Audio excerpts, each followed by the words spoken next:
The world watched as the Federal Reserve made a pivotal decision.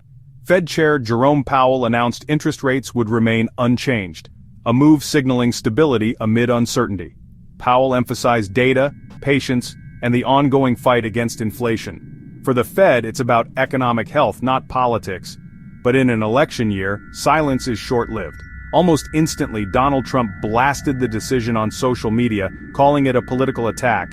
He accused Powell, his own appointee, of sabotaging his White House ambitions. The contrast was stark. Powell spoke of economic indicators, Trump of political enemies. This isn't just a policy debate, it's a clash of institutions and visions for America's future. The Fed is built to be independent, focused on stable prices and jobs, not political battles. Powell's goal, a soft landing, avoiding recession. Trump, meanwhile, sees the Fed as a tool for rapid growth, dismissing inflation risks.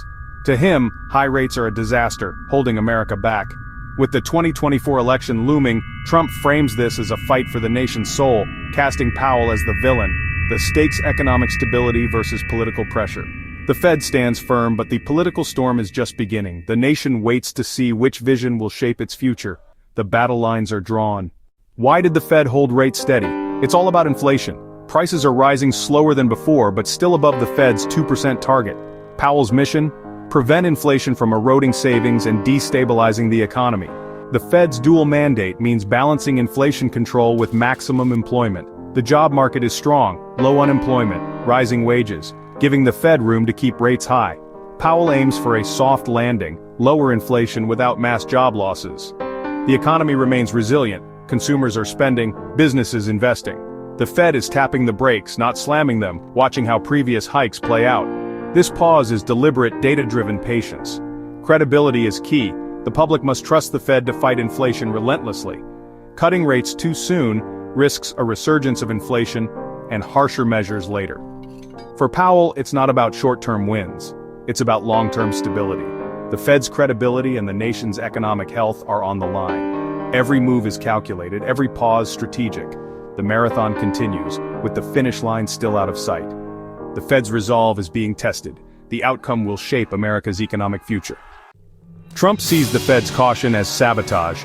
He calls high rates a disgrace, blaming Powell for stifling the American dream. Trump's message: high rates hurt families, small businesses, and homebuyers. He paints Powell as the enemy, promising to replace him if re-elected. Trump wants the Fed as a tool for presidential power, not independent policy.